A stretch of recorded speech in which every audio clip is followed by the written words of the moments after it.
नमस्कार दोस्तों, आप सभी का study for UPSC PC channel में स्वागत है।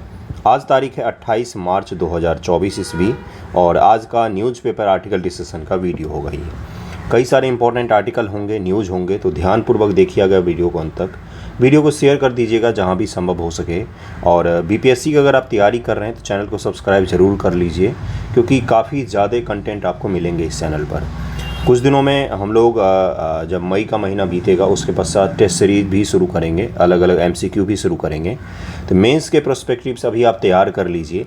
जीएस और करंट को खूब अच्छे से तैयार कर लेंगे तो जब आप टेस्ट सीरीज ट्राई करेंगे या फिर एमसीक्यू लगाएंगे तो उस समय आपको रटना नहीं पड़ेगा, आपको समझ में आएगा कि क्या पढ़ रहे हैं। ओके, समय यही है पढ़ने का, मार्च अप्रैल मई ही बस समय है। उसके पश्चात तो आप जून जुलाई अगस्त सितंबर, इसमें तो आप एमसीक्यू ही मैक्सिमम प्रैक्टिस करेंगे।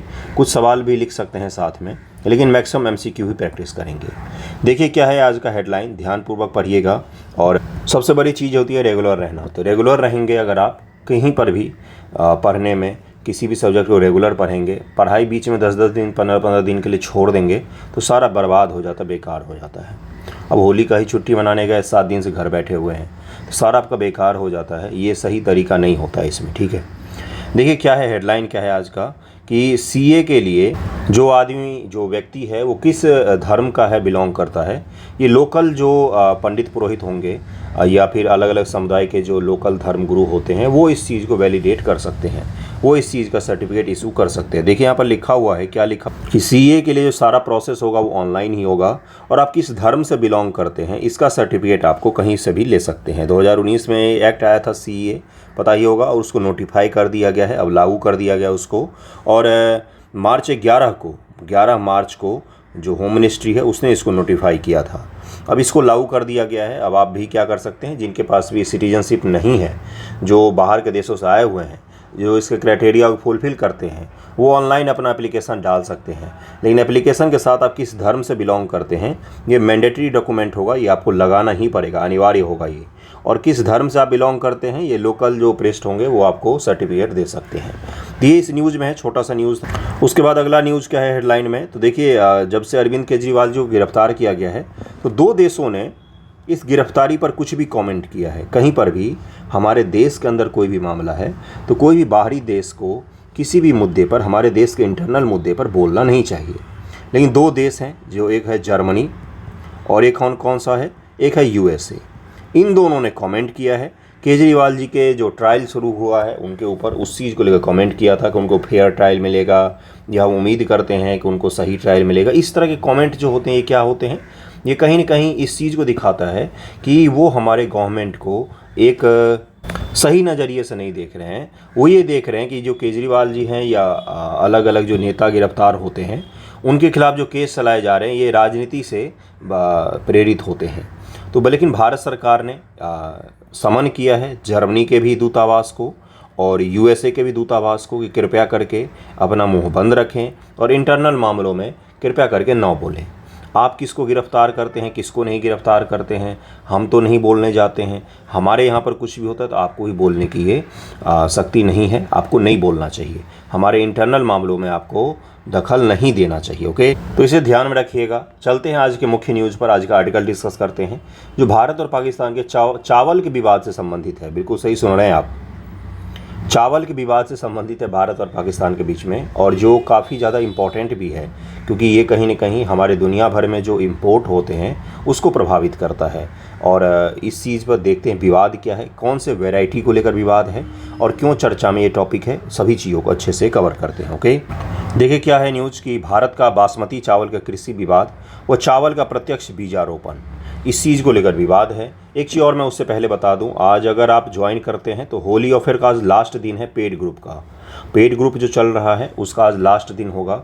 टेलीग्राम का आईडी दिया हुआ रहता है, आप मुझे वहाँ पर मैसेज कीजिए, डिस्क्रिप्शन में आईडी रहता है, इंस्टाग्राम का भी रहता है, आप वहाँ पर मैसेज कीजिए, मैं आपको ऐड कर दूँगा। कल से आपको फिर से रेट ज़्यादा लगेंगे, आज का समय है रात 12 बजे तक का। तो अगर आपको ज्वाइन करना हो तो बता दीजिएगा, और यही वो समय होता है जब आपको लिख कर पढ़ना पड़ता है। ओके, फिर तो समय निकल ही जाएगा कुछ दिनों के बाद। देखिए क्या है कि चर्चा में क्यों है ये, हाल ही में पूसा 1121 और पूसा 1509, इसको ज़रूर ध्यान में रखिएगा। ये पूछ लेगा कि हाल ही में चर्चा में रहा किस चीज़ का किस्म है ये। तो बासमती का किस्म है, बासमती चावल का।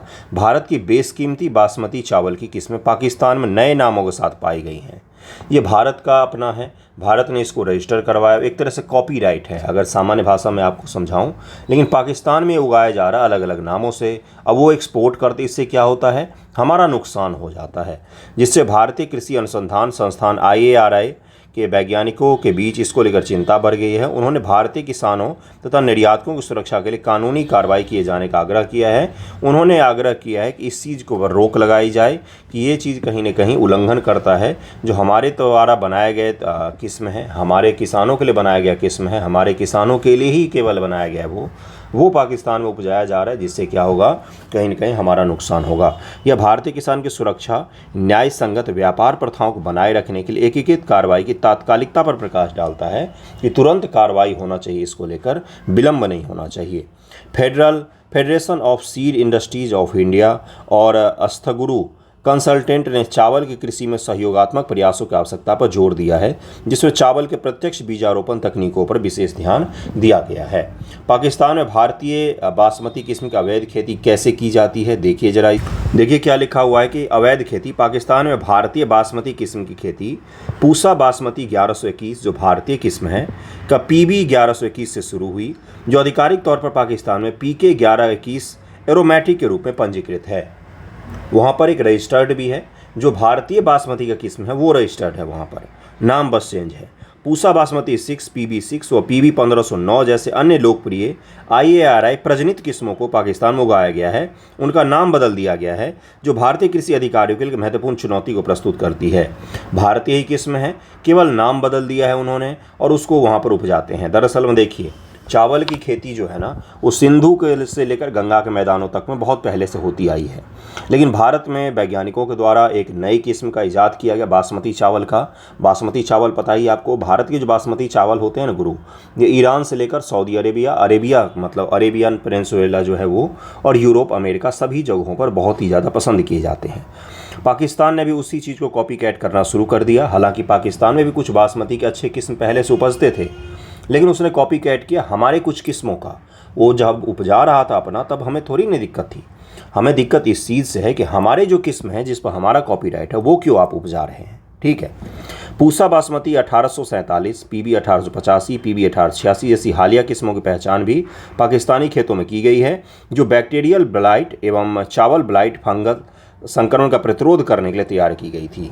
बैक्टीरियल ब्लाइट और चावल ब्लास्ट फंगस संक्रमण के प्रतिरोध के लिए तैयार किया गया था। मतलब कि एक बैक्टीरियल संक्रमण से ना हो उसमें और फंगल का संक्रमण ना हो, इस हिसाब से इसको बनाया गया था। पाकिस्तान में भारतीय बासमती किस्म के अनाधिकृत कृषि बीज अधिनियम 1966, पौधों की किस्मों तथा कृषक अधिकार संरक्षण PPV और FR अधिनियम 2021 के तहत संरक्षित भारतीय किसानों तथा प्रजनकों के अधिकारों को कमजोर करती है। इसलिए अपील किया गया है कि तत्काल इस पर कार्रवाई किया जाए, क्योंकि ये दुनिया भर के व्यापार के नियमों का उल्लंघन है। भारत में अधिनियमित पौधे की किस्मों कृषक अधिकारों का संरक्षण अधिनियम 2021 पंजीकृत किस्मों में उत्पादित बीज अनाज को बोने, बेचने, दोबारा बोने, विनियमित करने या साझा करने के भारतीय किसानों के अधिकार की रक्षा करता है। कोई भी और इस चीज़ को नहीं कर सकते हैं, और यही चीज़ किया जा रहा है कहाँ, तो अपने बगल में। यह अधिनियम प्रजनक की सहमति के बिना संरक्षित किस्मों के बीजों को ब्रांड लेबल लगाकर बेचने पर रोक लगाता है। IARI प्रजनित की उन्नत बासमती किस्में इस अधिनियम के तहत पंजीकृत हैं, और इसीलिए जो किस्म जो है वो रजिस्टर्ड है इस एक्ट के तहत में, उस किस्म को कैसे उपजाया जा सकता है पाकिस्तान में, बताइए। अगला देखिए क्या है कि बीज अधिनियम 1996 भारत के भीतर बासमती चावल के केवल आधिकारिक रूप से सीमांकित भौगोलिक संकेतक GI क्षेत्र में IARI किस्मों की कृषि की अनुमति देता है। हमें क्या मिला हुआ है इस किस्म को लेकर, एक GI टैग भी मिला हुआ है। ठीक है, अब देखिए कहाँ कहाँ पर किस किस चीज़ को मिला हुआ है। IARI द्वारा उत्पन्न की गई सभी बासमती किस्मों को कृषि के लिए बीज अधिनियम 1966 के तहत में आधिकारिक तौर पर अधिसूचित किया गया है। इन किस्मों को भारत में बासमती चावल का आधिकारिक रूप से सीमांकित भौगोलिक संकेतक क्षेत्र 7 राज्य ऐसे हैं जिनको आधिकारिक रूप से अनुमति दी गई है कि आप यहाँ पर उपजा सकते हैं। जिसमें 7 उत्तरी राज्य हैं, पंजाब, हरियाणा, हिमाचल प्रदेश, दिल्ली, उत्तराखंड, उत्तर प्रदेश पश्चिमी, और इसके अलावा जम्मू कश्मीर, जम्मू और कठुआ के 2 जिलों में फैला हुआ है। इन जिलों को प्राप्त है विशेष अधिकार इस किस्म को उपजाने का। यहाँ तक कि भारतीय किसानों को ब्रांडेड व सवेष्टित या लेबल वाले रूप में बीज बेचकर ब्रीडर के अधिकार को उल्लंघन करने से भी प्रतिबंधित किया गया है। भारत के किसानों को भी प्रतिबंधित किया गया है, और यहाँ तो पाकिस्तान के जो किसान हैं वो इस चीज़ को उपजा रहे हैं। इन विनिमयों का उद्देश्य प्रजकों के बौद्धिक संपदा अधिकारों की रक्षा करना है। संरक्षित बासमती किस्म के कृषि और व्यापार करने के लिए भारतीय किसानों के विशेष अधिकार को सुरक्षित रखना है कि भाई हमारे जो किसान हैं जो उपजाते हैं उसको कोई भी और ना बेच सके। ठीक है। पाकिस्तान में संरक्षित बासमती किस्म की खेती संभावित रूप से बौद्धिक संपदा अधिकारों का उल्लंघन होगा, और भारत द्वारा इसे प्रासंगिक द्विपक्षीय मंचों एवं विश्व व्यापार संगठन में उठाया जा सकता है, और यही किया जा रहा है। पूरा केस आपको समझ में आ गया कि क्या है बासमती किस्म, किन राज्यों को इसके लिए अनुमति दी गई है। भारत में भी सभी जगहों पर इसको उपजाया नहीं जा सकता, या उपजाया भी जा सकता है तो ब्रांडिंग या लेबल जो है ना उस नाम से नहीं किया जा सकता है जिस नाम से ये 7 राज्य जो हैं वो कर सकते हैं।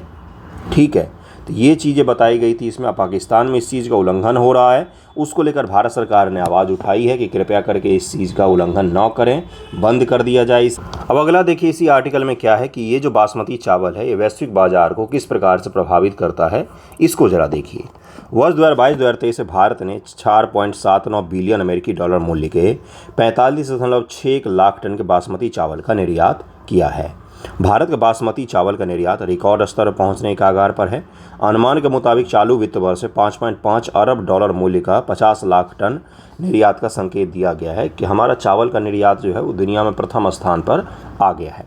ठीक है, विशेष रूप से खरीफ वर्ष 2023 के दौरान बोए गए अनुमानित 21.35 लाख हेक्टेयर बासमती क्षेत्र का 89% IARI प्रजनित किस्मों के अंतर्गत में था, जिसमें PB 1121 और अलग अलग किस्में जो थी वही बोए गए थे 89% एरिया में।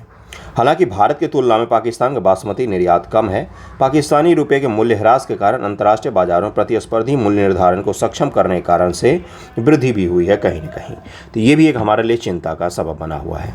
पाकिस्तान द्वारा भारतीय बासमती किस्मों की चोरी प्रमुख निर्यात बाजारों विशेषकर यूरोपीय संघ व UK में भारत के प्रभुत्व के लिए समस्याएं उत्पन्न करती हैं। मैंने आपको पहले ही बताया था ना कि यूरोप और जो ब्रिटेन है या जो अरेबियन कंट्रीज़ हैं, अमेरिका है, यहाँ पर हमारे चावल खूब सारे जाते हैं। यहाँ पर अगर चोरी का चावल पहुँचना बंद हो गया तो हमारा नुकसान होगा। अपनी सस्ती मुद्रा के कारण पाकिस्तान के यूरोपीय संघ यूनाइटेड किंगडम बाजार 85% हिस्सेदारी है, जिससे वह इन बाज़ारों पर हावी हो गया है। देखिए पाकिस्तान का मुद्रा कमज़ोर हो गया है, इसलिए पाकिस्तान में अब कोई भी चीज़ पाकिस्तान से इंपोर्ट करना किसी दूसरे देश के लिए सही होगा। बिल्कुल सही सुन रहे हैं आप।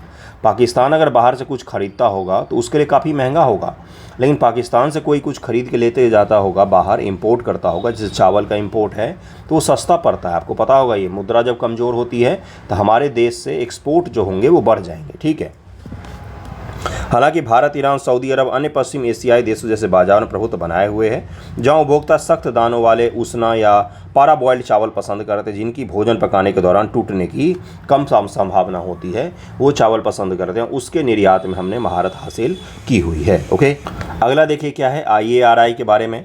भारतीय कृषि अनुसंधान संस्थान कृषि विज्ञान में अनुसंधान, उच्च शिक्षा और प्रशिक्षण भारत का सबसे बड़ा अग्रणी संस्थान है। इसने हरित क्रांति महत्वपूर्ण भूमिका निभाई, वैज्ञानिक प्रगति, उपयुक्त कृषि प्रौद्योगिकी का विकास महत्वपूर्ण योगदान दिया। इसकी स्थापना 1905 में उत्तरी बिहार के पूसा गांव में की गई थी, जिसे वर्ष 1936 में आए विनाशकारी भूकंप के बाद नई दिल्ली में स्थानांतरित कर दिया गया था। इसकी स्थापना कहाँ पर हुई थी? बिहार के पूसा गाँव में हुई थी, समस्तीपुर के पास में। IARI भारतीय कृषि अनुसंधान परिषद ICAR के प्रशासनिक नियंत्रण के अधीन कार्य करता है, जो सोसाइटी रजिस्ट्रेशन अधिकरण 1960 के तहत में स्थापित एक स्वायत्त संस्था है।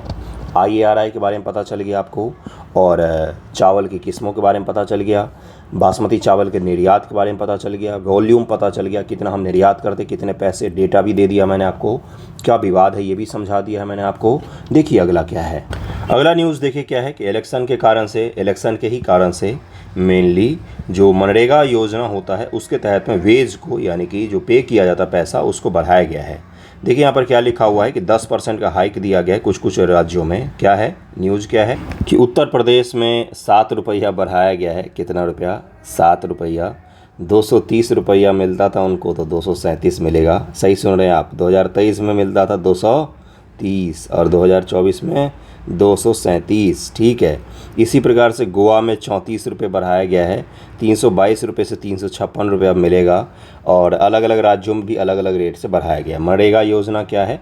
तो मनरेगा योजना है ग्रामीण महात्मा गांधी ग्रामीण रोजगार गारंटी योजना है ये। इसके तहत क्या है कि जो अनस्किल्ड वर्कर होते हैं, महिला पुरुष दोनों, वो अगर सरकार से रोज़गार की मांग करती हैं तो सरकार कम से कम उनको साल में 100 दिनों का रोज़गार अवश्य ही मुहैया करवाएगा, पेड रोज़गार। और अगर रोज़गार मुहैया नहीं करवा पाती है तो भारत सरकार क्या करेगी, उनको बेरोज़गारी भत्ता भी प्रदान करती है। और रोज़गार जो उनको दिए जाते हैं वो अपने घर के अगल बगल के इलाकों में ही दिए जाते हैं, जिससे क्या हो, वो घर पर गाँव ग्रामीण एरिया में रहकर भी मुख्य रूप से काम को कर सकते हैं। तो ये शानदार एक योजना थी जो यूपीए गवर्नमेंट के दौरान लाई गई थी। दुनिया की सर्वश्रेष्ठ योजनाओं में से एक मानी जाती है। पहली बार दुनिया में रोज़गार की गारंटी को लेकर ये स्कीम लाया गया था, वो भी स्किल्ड लोगों को नहीं, अनस्किल्ड लोगों को रोज़गार की गारंटी दी गई थी इसमें, जिससे मुख्य रूप से गांव में नालों का निर्माण, तालाबों का निर्माण, ये सब करवाया जाता है और डेली वेज पर इनको पैसा पे किया जाता है। भ्रष्टाचार को रोकने के लिए भारत सरकार ने आधार के द्वारा पेमेंट को इसमें इम्प्लीमेंट किया था कि आधार के थ्रू अब केवल ऑनलाइन ही पेमेंट करना होगा, जिससे क्या हो, भ्रष्टाचार ना हो, धांधली ना हो, ऐसा रोकने के लिए भारत सरकार ने किया था। लेकिन अभी भी कई सारे जगहों पर इससे अनियमितता की खबरें आती हैं, बंगाल से लेकर अलग अलग राज्यों में। तो अभी भारत सरकार ने इसमें नॉर्मल वेज में इजाफा किया है, कहीं पर 10% का इजाफा किया है, कहीं पर 7 रुपये का, कहीं पर 8 रुपये का इजाफा किया है। ओके, चलिए अगले न्यूज़ पर चलते। एक चीज़ और है इसमें, उस चीज़ को देख लीजिए कि हरियाणा जो राज्य है वो सबसे ज़्यादा पैसा देती है वेज में। एक चीज़ और ध्यान में रखिएगा, मनरेगा के तहत में सभी राज्यों के द्वारा अलग अलग पेमेंट किया जाता है, ये भी ध्यान रखिएगा। हो सकता है यही स्टेटमेंट बनाकर पूछ ले कि मनरेगा के तहत सभी राज्यों में एक ही समान दर मिलता है उनको काम करने का। नहीं मिलता है। जहाँ पर हरियाणा सबसे ज़्यादा 374 पर डे पे करता है, वहीं उत्तर प्रदेश सबसे कम है, 237 रुपये पे करता है। कितना? तो 237 रुपये। हरियाणा 374 रुपये पे करता है। तो ये ज़रूर ध्यान रखिएगा, ये छोटे मोटे जो स्टेटमेंट होते हैं ना, वो आपको काफ़ी ज़्यादा कन्फ्यूज कर देंगे एग्जाम में, इसलिए इसको ज़रूर ध्यान रखिएगा। चलते अगले न्यूज़ पर। देखिए अगला न्यूज़ क्या है। अगला न्यूज़ है जो भारत के जो नेवी के जवान हैं, उन्होंने जो सोमालिया के डाकू को पकड़ा था, उस मामले में थोड़ा सा अगला न्यूज़ आया। देखिए क्या है, इसमें बोला गया है कि एक अल अशकाम, ये एक शिप था जो ईरानियन शिप था, इस पर पाकिस्तान के 22 क्रू मेंबर थे। इनको हाईजैक किया गया था कब? तो नवंबर महीने में। इसी शिप का उपयोग करते थे अब ये पायरेट्स जो हैं, सोमालिया के पायरेट्स जो हैं, अब ये उपयोग करते थे इसका किस लिए? तो हाईजैक करने के लिए। जब इन्होंने किस कोस्ट को, तो एमबी रूइन नाम के एक जहाज़ है जिसको इन्होंने क्या किया था? हाईजैक किया था, जिसको भारत की सेना ने बाद में छुड़ाया था, आपको पता होगा। और ये जो पायरेट्स हैं इनको पकड़ कर भारत में भी लाया गया था, सोमालिया से ही लेके आए हम पकड़ के। तो उस दौरान इन्होंने इसी जहाज़ का उपयोग किया था इसको हाईजैक करने के लिए। साथ में इसमें कुछ ऑपरेशन का नाम दिया हुआ है, आप उस ऑपरेशन का नाम ज़रूर ध्यान रखिएगा। जैसे ऑपरेशन अटलांटा, ये किसके द्वारा शुरू किया गया था? तो ये शुरू किया गया था यूरोपियन यूनियन के नेवल फोर्स के द्वारा, जिसमें यूरोपियन यूनियन के अलग अलग नेवल फोर्स शामिल हैं। और वो क्या कंडक्ट कराते हैं? तो वो इस पूरे एरिया में एंटी पायरेसी ऑपरेशन कंडक्ट करते हैं, जिससे क्या हो, आवाजाही हो सके, मुक्त आवाजाही हो सके व्यापार के लिए। आपको पता है कि स्वेज कनाल के बाधित होने से मिस्र की इकॉनमी जो है वो डगमगा गई है। मिस्र की इकॉनमी बहुत ही ज़्यादा संकट के दौर से गुजर रही है। स्वेज कनाल से होकर व्यापार लगभग में 9 के बराबर में होता है। हूती विद्रोही और सोमालिया के जो पायरेट्स हैं, इन्होंने इतना ज़्यादा इस क्षेत्र में भी परेशान किया कि वहाँ से व्यापार जो है वो लगभग में बंद हो गया था। अब वो व्यापार घूमकर अफ्रीका के नीचे के कोस्ट के इलाकों से जाते हैं यूरोप में, और इससे कॉस्ट भी बढ़ गया है, यूरोप के लोगों के लिए कॉस्ट भी बढ़ गया है। तो यूरोपियन यूनियन ने इस चीज़ को कम करने के लिए ऑपरेशन अटलांटा को शुरू किया था। भारत सरकार ने भी अलग अलग ऑपरेशन हमेशा चलाए हैं, और इंडियन नेवी ने तो अभी हाल फिलहाल में आपने देखा होगा बहुत सारे शिप को हाईजैक से छुड़ाया भी है। देखिए क्या यहाँ पर लिखा हुआ, ये जो एमबी रूइन था, ये माल्टा का फ्लैग लगा हुआ एक शिप था, जिसके भारतीय जो सैनिक हैं उन्होंने छुड़ाया था उसको। मेरीन कमांडो, जिनको क्या कहा जाता है? मार्कोज कहा जाता है। मार्कोज कमांडो होते हैं मेरीन में, ओके, नेवी के कमांडो होते हैं। इन ऑपरेशन के नाम जरूर ध्यान में रखिएगा। ऑपरेशन अटलांटा हो गया या फिर अलग अलग जो ऑपरेशन के नाम होते हैं, और इंडियन नेवी ने किस जहाज़ को छुड़ाया है, ये सब छोटे मोटे फैक्ट आपके पीटी एग्जामिनेशन में स्टेट पीसीएस में पूछा जाता है। और अभी मान लीजिए यही पूछ लेगा कि अल अस्कम हाल ही में चर्चा में रहा, क्या है ये? तो एक ईरानियन शिप था जिसका उपयोग करते थे ये पायरेट्स लोग, किसके लिए? तो हाईजैकिंग के लिए। ये छोटे फैक्ट हैं। पिछली बार पूछ लिया गया था वैगनर समूह के हेड का नाम, है ना? तो इस तरह के छोटे फैक्ट आपसे पूछे जाते हैं पीटी एग्जामिनेशन में, इसलिए इसको विशेष रूप से ध्यान में रखिएगा। चलिए अगले टॉपिक पर चलते हैं। अगला टॉपिक देखिए कि अगला न्यूज़ है कि थाईलैंड जो है वो आसियान देशों में एक प्रमुख देश बना है जिसने क्या किया है, तो सेम सेक्स मैरिज को लीगलाइज करने का प्रोसेस शुरू कर दिया है। उसके लोअर हाउस में इस चीज़ पर जो एक्ट है उसको पारित कर दिया गया है, और कुछ दिनों में आने वाले समय में इस एक्ट को वहाँ पर नोटिफाई भी कर दिया जाएगा। किसको लेकर? तो सेम सेक्स मैरिज को लेकर। आसियान देशों में अभी मेरे हिसाब से पहला ही देश होगा ये। इससे पहले अगर एशिया में बात करें आप लोग, तो एशिया में कहाँ पर? तो आपको दिखेगा कि ताइवान ने इस चीज़ को लीगल किया हुआ था, और तो एशिया के कोई भी देश ने इसको अभी तक लीगल नहीं किया है। इसको ज़रूर ध्यान में रखिएगा। छोटा सा ही न्यूज़ है लेकिन बेहद इंपॉर्टेंट है आपके लिए, पीटी में डायरेक्टली पूछा जा सकता है। कुछ दिन पहले मैंने आपको एक और न्यूज़ करवाया था इससे संबंधित, इसी तरह का एक मिलता जुलता, कि फ्रांस जो है, फ्रांस का जो पार्लियामेंट है वो दुनिया की पहली पार्लियामेंट बनी है जिसने अबॉर्शन को संवैधानिक अधिकार दिया है, संविधान मूल अधिकार के तहत में दिया है महिलाओं के लिए। तो ये जो छोटे मोटे न्यूज़ होते हैं ये बहुत ही इम्पोर्टेंट होते हैं। दुनिया में आज तक कहीं पर भी संविधान में मूल अधिकार के तहत अबॉर्शन का राइट नहीं दिया गया है, तो इसको ज़रूर ध्यान में रखा कीजिए। चलिए अगले न्यूज़ पर चलते हैं। अगला न्यूज़ देखिए। अगला न्यूज़ है टीबी से संबंधित। क्यों है भाई? तो विश्व टीबी दिवस मनाया जाता है 24 या 26 मार्च को। देख लेंगे अभी कब मनाया जाता है, और दिखाऊँगा, अभी मैं बताऊँगा। इसमें बोला गया है कि इंडिया जो है वो अचीव किया है 16% decline in new TB cases since 2015 से हम 16% का हमने डिक्लाइन देखा है नए जो टीबी के केस होते हैं उस चीज़ में। टीबी दुनिया में सबसे ज़्यादा टीबी के मरीज़ जो हैं वो भारत में ही पाए जाते हैं। क्या इसका कारण होता है, इन सब चीज़ों को तो हम लोग समझेंगे ही, लेकिन उससे पहले इस न्यूज़ को ज़रा ध्यानपूर्वक देखिए क्या सब लिखा हुआ है। इसमें लिखा हुआ है कि 16% तो हमने केस में डिक्लाइन देखा है, और 18% हमने करीब में जो मोर्टेलिटी रेट होता है उसमें भी डिक्लाइन देखा है। मरीजों की मरने की संख्या में भी गिरावट आई है, और साथ ही साथ मरीजों की संख्या में तो गिरावट आ ही रही है। इसमें अगला क्या बोला गया है कि 2015 में जहाँ पर 1 लाख पॉपुलेशन में 237 मरीज होते थे, 1 लाख पॉपुलेशन में 237 मरीज होते थे। याद रखिएगा इसको, ये ऐसे ही नहीं है, रेफरेंस है, ये पीटी में ही पूछा जा सकता है आपसे। वहीं 2015 में 237 मरीज होते थे 1 लाख पर, तो 2022 में 199 पर हम आ गए हैं, यानी करीब में 16% का हमने डिक्लाइन देखा है। किसमें? टीबी के मरीजों में। 18% का मोर्टेलिटी रेट में हमने डिक्लाइन देखा है। अभी मैं बताऊंगा टीबी के प्रभावित क्षेत्र, सब कुछ मैं बताऊंगा, पहले इस डेटा को समझिए क्योंकि ये डेटा आपके लिए इम्पोर्टेंट है।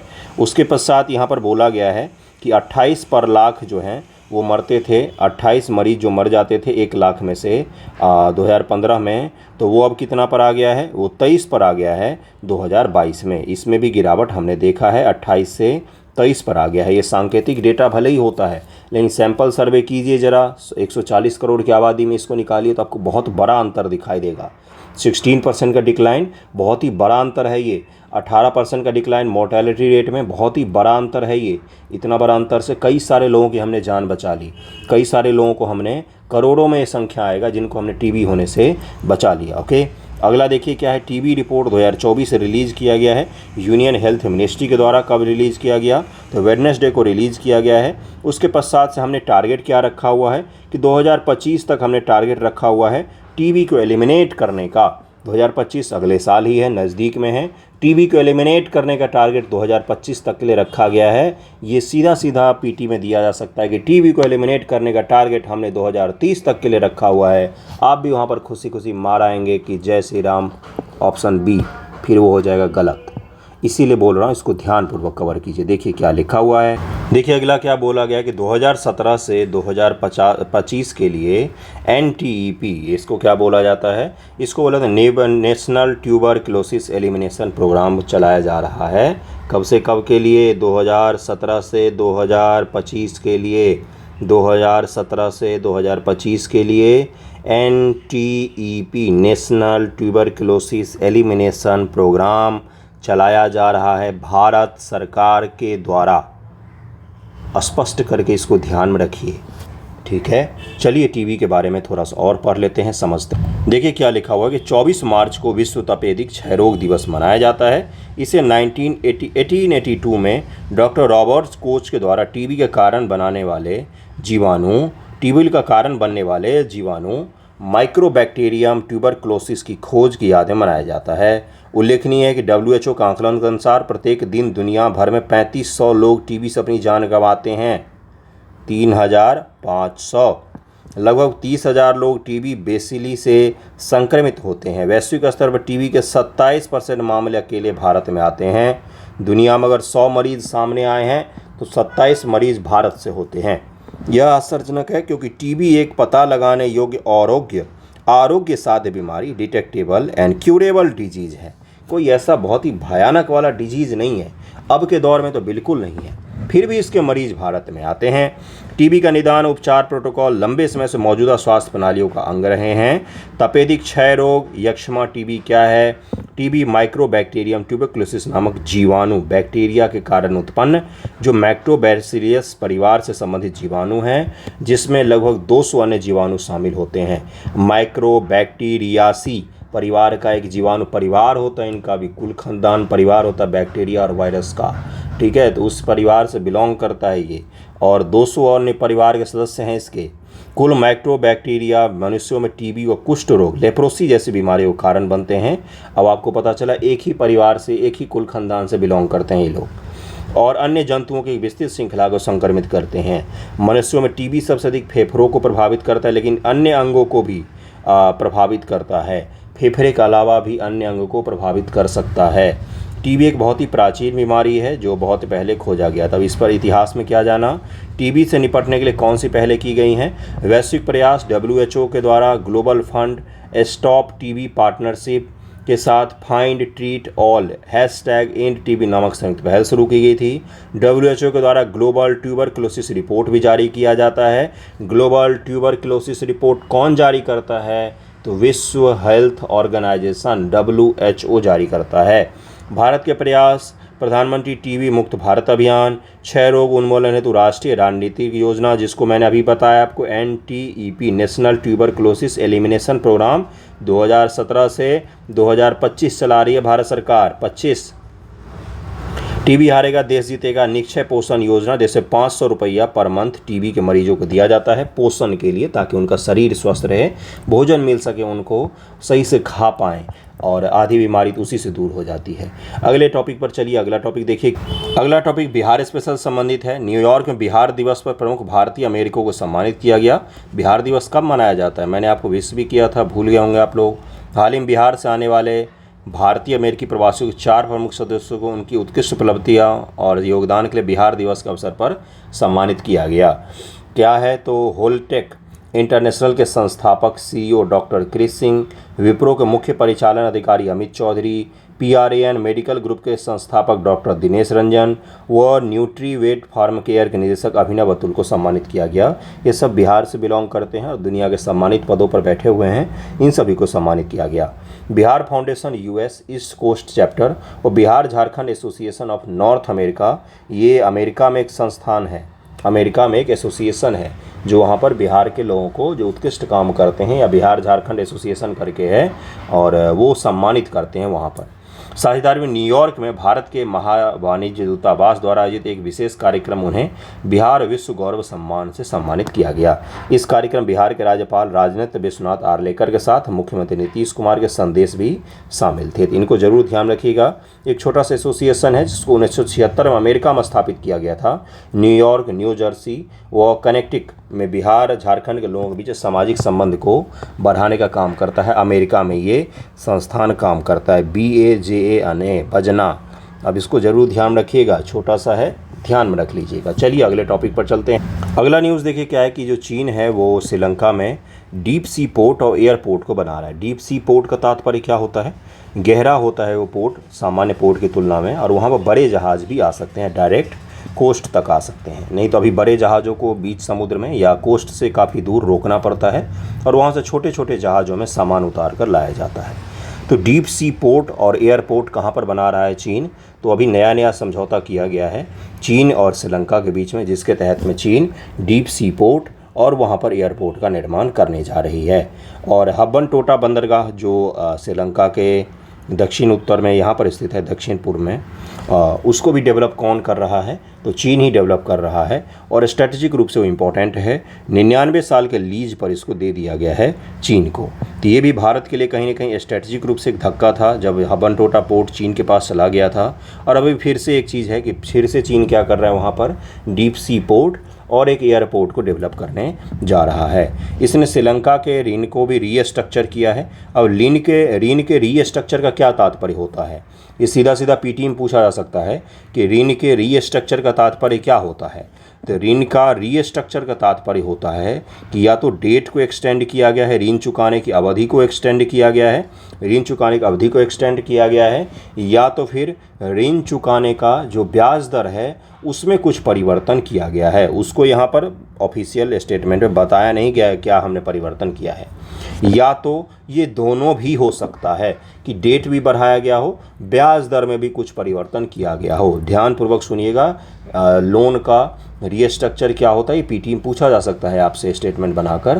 तो लोन का रीस्ट्रक्चर करने का तात्पर्य यही होता है कि मान लीजिए 2024 तक के लिए ऋण लिया हुआ था तो 2026 तक के लिए कर दिया गया हो, और मान लीजिए 4% पर ऋण लिया गया था तो उसको बोला गया हो कि 4.5% आप चुका दीजिएगा या 3.5% चुका दीजिएगा। इसी को क्या बोला है? तो लोन का रीस्ट्रक्चरिंग कहा जाता है। इसको ध्यान में रखिएगा। तो अभी श्रीलंका का लोन भी रीस्ट्रक्चर किया है चीन ने, साथ ही साथ में वहाँ पर एक डीप सी पोर्ट और एक एयरपोर्ट भी डेवलप करने जा रहा है। जापान जो है वो कोलंबो पोर्ट जो था एयरपोर्ट उसको डेवलप कर रहा था, लेकिन वो अभी रुक गया था प्रोजेक्ट, पैसे के अभाव के कारण से वो वहाँ पर रुक गया था। तो अब चीन जो है वो क्या कर रहा है? तो चीन जो है वो करीब में बहुत सारा पैसा देकर इसको और जो इसके पोर्ट हैं डीप सी पोर्ट उसको डेवलप करने जा रहा है। अगले न्यूज़ पर चलते हैं। अगला न्यूज़ देखिए क्या है। सदानंद दाते ये कौन है? तो ये IPS अफसर हैं और 26 से 11 के हीरो में से एक हैं और इनको NIA का चीफ बनाया गया है। क्या नाम है इनका? सदानंद दाते नाम है। NIA के बारे में थोड़ा सा आपको बताऊंगा जिससे उसके बारे में आपको पता चल जाए NIA क्या है, कैसे काम करती है। थोड़ा सा इंट्रोडक्शन हम उसका ज़रूर लेंगे, लेकिन इनका नाम ज़रूर ध्यान रखिएगा। 1990 बैच के IPS अफसर हैं ये। किस बैच के? तो 1998 बैच के IPS अफसर हैं। क्या नाम है? सदानंद दाते नाम है। और इनको क्या बनाया गया है? तो NIA का चीफ बनाया गया है, नेशनल इन्वेस्टिगेशन एजेंसी का चीफ बनाया गया है। अगले न्यूज़ पर चलते हैं, उसके बाद NIA को कवर करेंगे। अगला न्यूज़ तो है ही नहीं, NIA को ही मैं बता देता हूँ डिटेल में।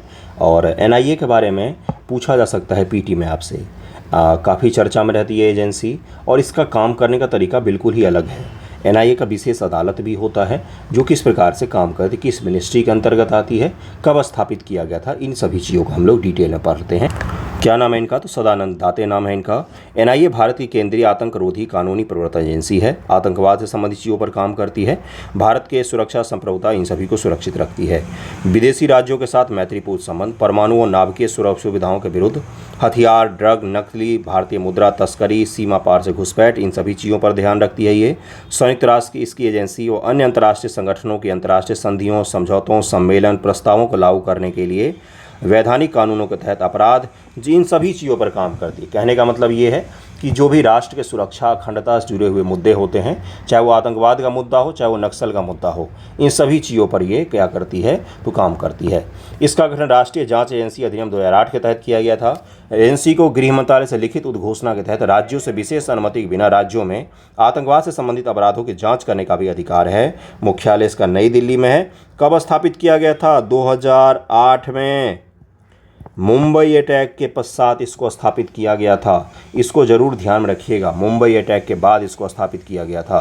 नवंबर 2008 में 26 से 11 मुंबई आतंकवादी हमलों के मद्देनजर जिसने पूरी दुनिया को झकझोर दिया था, तात्कालिक संयुक्त प्रगतिशील गठबंधन सरकार ने NIA की स्थापना का फैसला लिया था। UAP ने, UPA सरकार ने दिसंबर 2008 में पूर्व केंद्रीय गृह मंत्री पी चिदम्बरम ने राष्ट्रीय जांच एजेंसी विधेयक पेश किया और एजेंसी 31 जनवरी 2008 को अस्तित्व में आई और 2009 में इसने अपना कामकाज शुरू कर दिया। अब तक एनआईए ने 447 मामले से भी ज़्यादा दर्ज किए हैं। क्षेत्राधिकार क्या है? जिस कानून के तहत एजेंसी संचालित होती है वह पूरे भारत देश तथा देश के बाहर भारत के नागरिकों पर लागू होते हैं। ठीक है। सरकार की सेवा में व्यक्ति जहां कहीं भी तैनात है, भारतीय पंजीकृत जहाज विमान पर व्यक्ति चाहे कहीं पर भी हो, सबों पर लागू होता है। वे व्यक्ति जो भारत के बाहर भारतीय नागरिक के विरुद्ध या भारत के हित को प्रभावित करने वाले सूचीबद्ध अपराध करते हैं, उनको भी ये दंडित कर सकती है। एनआईए की जांच प्रक्रिया सिफारिश। राज्य सरकार अधिनियम की धारा 6 के तहत राज्य सरकार किसी भी पुलिस स्टेशन में दर्ज सूचीबद्ध अपराध से संबंधित मामलों को एनआईए को जांच के लिए भेज सकती है। कि कहीं पर कोई मामला दर्ज हुआ तो राज्य सरकार भी क्या कर सकती है? एनआईए को भेज सकती है। उपलब्ध कराए गए विवरण का आकलन करने के बाद केंद्रीय एजेंसी को मामले को संभालने का निर्देश दे सकता है। राज्य सरकारों को एनआईए को सभी प्रकार की सहायता प्रदान करने की आवश्यकता है। केंद्र सरकार भारत में जब केंद्र सरकार की राय है कि किए गए अनुसूचित अपराधों की जांच अधिनियम के तहत की जानी आवश्यक है तो वह जांच करने के लिए एजेंसी को निर्देश दे सकती है और एजेंसी फिर जांच करती है। यानी कि राज्य सरकार के अनुमोदन पर भी कर सकती है और केंद्र सरकार के अनुमोदन पर तो करती ही है। गृह मंत्रालय के तहत काम करती है। भारत के बाहर जब केंद्र सरकार को पता चलता है कि भारत के बाहर किसी स्थान पर जहां अनुसूचित अपराध किया गया है तो यह अधिनियम लागू होता है, वो एनआईए को मामला दर्ज करने और जाँच करने का भी निर्देश दे सकता है। अनुमोदन, ये यूएपीए संबंधित बहुत सारे कानून हैं जिसके तहत ये मुकदमा कर सकती है और अपना विशेष अदालत भी लगाती है, जिसको क्या कहा जाता है? एनआईए का विशेष अदालत होता है जिसमें इसके मामले को सुना जाता है, वहीं पर सबसे पहले सुनवाई की जाती है। इसको जरूर ध्यान में रखिएगा, एनआईए के बारे में बेसिक चीज़ है। अगला है कि एनआईए अधिनियम में 2019 में संशोधन भी किया गया था। एनआईए को 2019 भारत के बाहर किए गए अपराधों सहित कुछ अपराधों की त्वरित जाँच व अभियोजन के उद्देश्य से संशोधित किया गया। कब किया गया? 2019 में। संशोधन के 3 मुख्य क्षेत्र थे। भारत के बाहर अपराध।